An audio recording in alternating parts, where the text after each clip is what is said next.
All right, so now Hattie finds out she's got to go into court again. She's got to go into the regular court system. That they could not show up and just wear her down and now put it into the regular court system.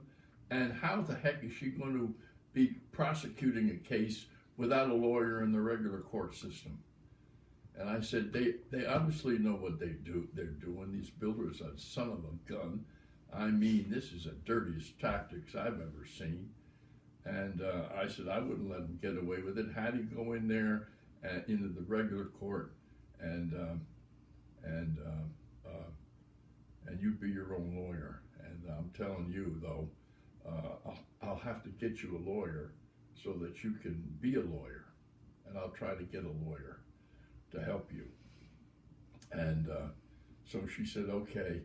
And I said, our main case is going to be based on the fact that they're obviously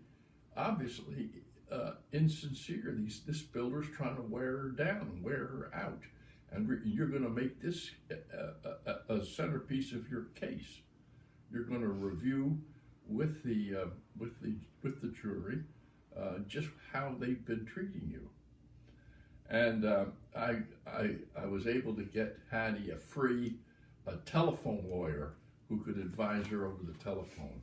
I couldn't. He would not spend any appointment time and do any free, but he would discuss it with her over the telephone.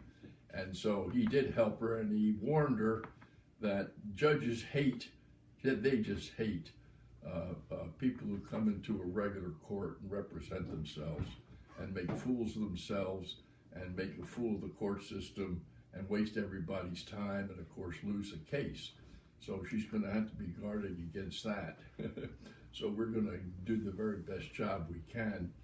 And her new lawyer, telephone lawyer, said that the area where you mostly screw up is if you have got to justify that your witnesses are proper, your experts are proper.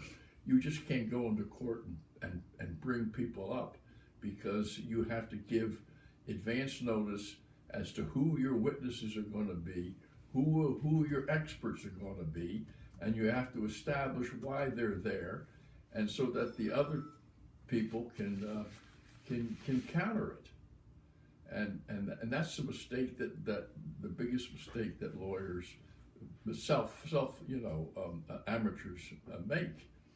So Hattie worked on all of that aspect of it, and Hattie's doing all the work. I mean, I'm not doing any work. I'm just helping.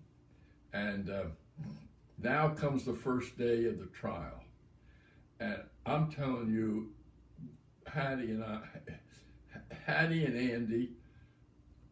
Hattie was the lead, was the lawyer for her and Andy, and Andy was the assistant lawyer, and Hattie was going to do all of the legal work, and Andy was going to help her with her papers and all that stuff, and I was just going to be a witness, of course, sitting in the back of the courtroom.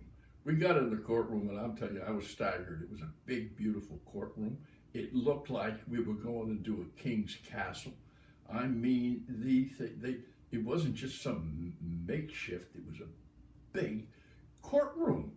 It's totally intimidating. The judge sits up behind this fantastic dais, and over to the side is the jury box. And then, she has her podium there that she's supposed to stand behind. And then there's the defendant, the builder. I mean, this is a shockingly scary situation. And here we are. And now, of course, the builder shows up. And he shows up. He's a professional lawyer, and he has an assistant, a male assistant. And they're going to tear Hattie apart. We also heard in advance that the judge is a woman, and she hates people who think they can represent themselves. whether that was a rumor or not, but that's what we were told. And Hattie walks into this situation, and and I'm greatly responsible for getting her in that mess. And now the trial begins.